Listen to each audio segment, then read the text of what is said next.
என்ன பண்ண போறோம்? ஒரே காய்கறி எல்லாம் குட்டி குட்டியா வெட்டி வச்சிருக்கீங்க. அவியல் வைக்க போறேன். அவியல் வச்சு இன்னைக்கு ரசம் வச்சு முட்டை பொரியல். இதுதான் இன்னைக்கு மத்தியானம் லஞ்சு எங்கள் வீட்டில். இப்போ சட்டி வச்சுருக்கேன், நல்லெண்ணெய் ஊற்றுதேன். சட்டி காஞ்சிருச்சுன்னு முன்னாடி உள்ள டிவி நம்ம டிவிலலாம் அந்த பார்க்கும்போதெல்லாம் சரி எப்படி சொல்லுவாங்க, வானொலியை அடுப்பில் வைக்க. எனக்கு வானொலினாலே அப்போ முன்னாடி சின்ன பிள்ளையா இருக்கும்போது புரியவே செய்யாது. என்னது வானொலி, இந்த ரேடியோ பெட்டி தூக்கி எப்படி அடுப்பில் வைக்க இவங்க இப்படி சொல்லுதாங்களே அப்படின்னு உள்ளே நினைப்பேன். அப்போம்லாம் தேர்டு செகண்ட் தான் படித்தேன். அப்போ அவ்வளோதான் எங்களுக்கெல்லாம் நாலேஜ் இருந்துக்கு. இப்போ உள்ள பிள்ளைகள்னா என்ன ஒரு ப்ரில்லியண்ட்டாக இருக்காங்க. இப்போ உள்ளவங்க அந்த வயசுலேயே அவங்க செஃப் ஆகிட்டு ஜூனியர் செஃப் ஷோக்கு வந்துடுறாங்க. Okay, coming to the point. இப்போ வந்து வானொலி எண்ணெய் ஊற்றி கடுகு ரெண்டு என்ன நல்லா கொதிக்க விட்டு இப்படி போடலாமா? அது வெடிக்கணும். அது வெடிச்சு நல்ல இல்லை எண்ணெய் காய்ச்சிட்டு இதாகிடும். ஏதோ மணிமேகலை அக்கா சமையல் மாதிரி தெரியுது. இல்லை மணிமேகலை இல்லை, அவள் எண்ணெயை கடுகெல்லாம் போட்டுட்டு எண்ணெயை ஊற்றாமே தாளிக்காங்க மாதிரி எண்ணெய் காமிச்சாங்க. என்னன்னு தெரியல, அது ஒரு காமெடிக்காக அப்படி பண்ணியிருப்பாங்க. ஆக்சுவலாக ரியல் லைஃப்ல அவங்க நல்லா சமைக்கிறாங்க. அது ஒரு என்டர்டைன்மெண்ட் ஷோ. இப்போ நல்லா பொரியுது, கடுகு சத்தம் கேட்குது, பொரியிற சத்தம்.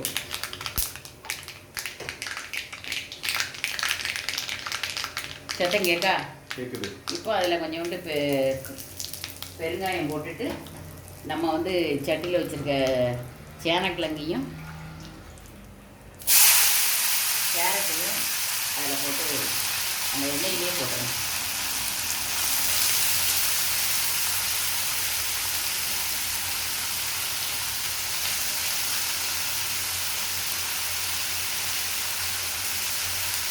இவ்வளோ நேரம் பசிக்கிறதுனால இப்போ இந்த சத்தம் கேட்டோடனே ஒரு மாதிரி வாடை ஸ்மெல்லாம் அந்த இது கிடம்போது சாப்பிட்றதுக்கான ஒரு ஆசை வருது.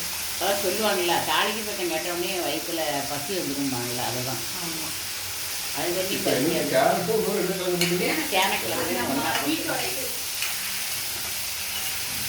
எங்கள் பாட்டியெல்லாம் இப்படி தான் வைக்கும். அதனால தான் நான் அவியல் இப்படி தான் வைப்பேன். கொஞ்சம் லேசாக வதக்கிட்டு தண்ணி ஊற்றினா கேரட்டும் சேனக்கிழங்கும் முதல்ல போட்டால் கொஞ்சம் வெந்துடும். அதுக்கப்புறம் கத்திரிக்காயும் வளைக்காயும் போடும்போது கத்திரிக்காய் வளைக்காய் என்றைக்குமே சீக்கிரம் வேகக்கூடியது. அதனால் அதை இதுக்கு அப்புறம் தான் போடணும். இப்போ ரொம்ப முன்னாடி எல்லாம் நீங்கள் முருங்கைக்காய் பீன்ஸ் அதெல்லாம் கூட பீன்ஸ் போடுவேன். உண்டுலாமா? ஆமாம், அது என் பையனுக்கு இந்த பீன்ஸு அந்த இதெல்லாம் போட்டு வச்சா அவனுக்கு பிடிக்காது. அதனால் நான் அதை பீன்ஸ் எல்லாம் போடுறது நிப்பாட்டிட்டேன்.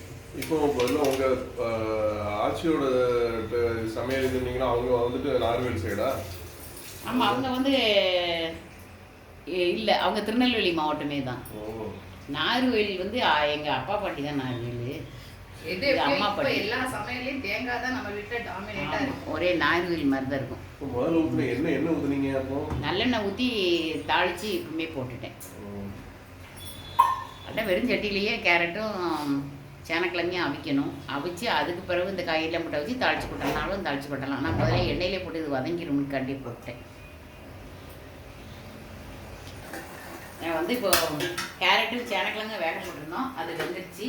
இப்போ வந்து வெந்தோன்னா அதே இந்த கேரட்டோட கலர் லைட்டாக அந்த ஒரு ஆரஞ்சு கலர் மாதிரி அதில் வந்துருக்குதுல்ல, அது பார்க்கறதுக்கு நல்லா இருக்கும். இப்போ கத்திரிக்காயும் வாழைக்காயும் அது மேலே போடுதும்.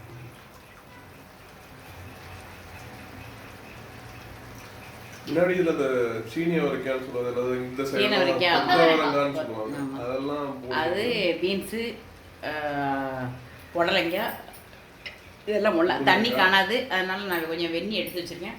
அதை வெந்நியை ஊற்றி அவிய வைக்கேன்.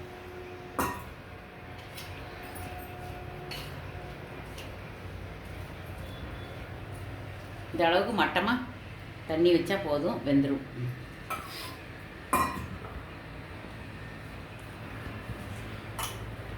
இப்போ இன்னொரு சின்ன மிக்ஸி ஜார் எடுத்துக்கிட்டு அதில் தேங்காய், ஜீரகம், பச்சை மிளகாய் இவ்வளோத்தையும் போட்டு அரைச்சி எடுத்துக்கிடுங்க. மூணில் எந்த ரேஷியோ கூட இருக்கணும்? தேங்காய் நல்லா போடணும், பச்சை மிளகாய் இதுக்கு உரப்புக்கு தக்கன்படி போடணும். ஆமாம், நீங்கள் எல்லாமே காய்கறி எல்லாம் என்னென்ன அளவுன்னு சொல்லவே இல்லையே. எவ்வளோ, எத்தனை கத்திரிக்காய், எத்தனை அது அவங்க வீட்டுக்கு அப்படி. இந்த இதில் கொஞ்சம் தேங்காய் பூ திருவி அப்படியே மேலாலேயே போட்டு விட்டிங்கன்னா அது வேகும் போதே அந்த காய்கறியில் அந்த தேங்காய் பூவுடைய வாசமும் அந்த அது தேங்காய் பூலே வெந்ததும் சூப்பராக இருக்கும். அவியல் சாப்பிடாதவங்களும் சாப்பிடுவாங்க, நீங்கள் அதனால் கட்டாயமாக அப்படி பண்ணி பாருங்கள். தேங்காய் பூ காய்கறி அந்த கத்திரிக்காயும் வாழைக்காயும் போட்டோடனே அது மேலே தூவி விட்டுருங்க. அதை கிண்டெல்லாம் வேண்டாம், அப்படியே விட்டுருங்க. அது ஆக்சுவலா இந்த அமௌண்ட் இப்போ நீங்க பாக்குற இதுக்குள்ள அமௌண்ட்டுக்கு 4 பேர் வாழைக்காய், ஆமா நல்லாவே சாப்பிடலாம். ஒரு வாழைக்காய் நார்மல் சைஸ், ஒரு 3 கேரட் அதுவுமே நார்மல் சைஸ் தான். அந்த ஊட்டி கேரட் பெருசா உள்ளது வந்தா 1.5 கேரட்டே கூட போதும். நார்மலா உள்ளது ஒரு 3. கத்திரிக்காய் வந்து எப்போதுமே நம்ம ஒரு 5 கிட்ட 5 இல்ல 6 போட்டோம்னாலே ஓகேவா இருக்கும். சேனைக்கிழங்கு வந்து சின்ன ஒரு துண்டு தான், அது ஒரு பெரிய லெவலில் இல்லை, கொஞ்சமாக தான் அதை போடுறோம். மெயினான போடுற இன்க்ரீடியன்ஸ் வந்து வாழைக்காய், கத்திரிக்காய், கேரட்.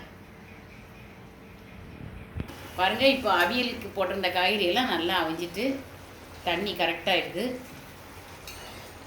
இப்போ நம்ம உப்பு தான் போட போகிறோம். உப்பு இவ்வளோ நேரம் அவியலுக்கு நோட்டி போட்டால் நறுக்குன்னு ஆயிரும். காய்கறி நல்லா அவிஞ்ச பிறகு போட்டால் தான் உப்பு கரெக்டாக இருக்கும். இப்போ நம்ம தேங்காய் நீங்கள் இப்போ உப்பு போட போகிறேன். சாமி பொறுமை. உப்பு போட்டாச்சு. அப்புறம் தேங்காய், பச்சை மிளகாய், ஜீரகம் அரைச்சி வச்சுருந்த அந்த மசாலா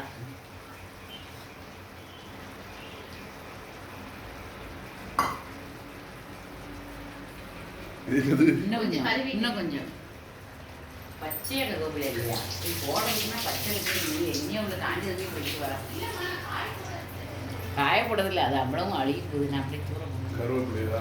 இது கருவேப்பிலை கொஞ்சம் காஞ்சிட்டு பச்சையாக போட்டிங்கன்னா நல்ல வாசமாக நல்லா அழகாக இருக்கும், பார்க்கறதுக்கும். இது எங்கள் வீட்டில் நீங்கள் கருவேப்பிலை வாங்கின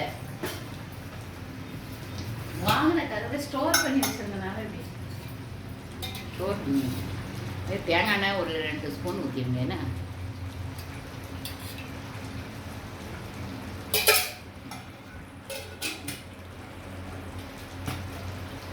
எல்லாத்தையும் திரும்ப கிளறி விடுவீங்களா? ஆமாம், இப்போ இது எல்லாத்தையும் கிளறி விட்டால் அவியல் ரெடி ஆகிடும்.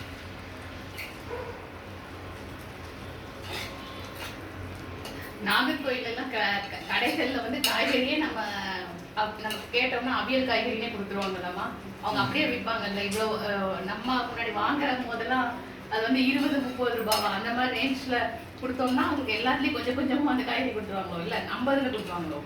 இல்லை, அப்போம்லாம் ரொம்ப விலை குறை. இப்போம்லாம் ஆனால் நம்மளாம் நிறைய இருக்கிறதுனால அது நம்ம நல்ல வாசமாக வந்துட்டு.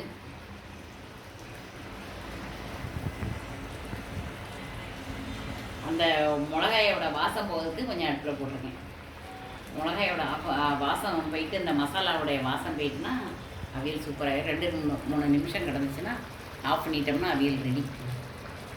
அங்குள்ள கல்யாண வீட்டு நாகர்கோயிலில் இதே அவியல் சாப்பாங்க. அதில் வேற தயிர் சேர்ப்பாங்க. தயிர் சேர்ப்பாங்க அவங்க.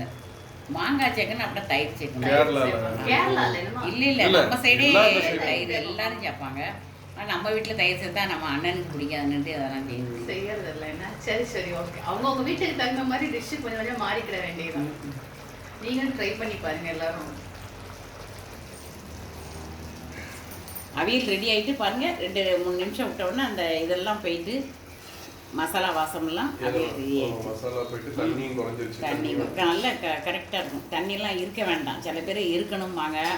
அது என்னென்னு நம்ம என்ன கல்யாண வீட்டுக்கு அவியல் பண்ணுதோம், அது தண்ணியெல்லாம் எடுத்துக்கிட்டு வீட்டுக்கு தண்ணியில் சத்தாக இருக்கட்டும்னு அதெல்லாம் போட்டு இப்போ அவியல் பாருங்கள். கல்யாண வீட்டு அவியல் மாதிரியே இருக்கும், அழகாக இருக்கும். நீங்களும் செஞ்சு பாருங்கள், நல்லா சாப்பிடுங்க, ஆரோக்கியமாக இருக்காங்க.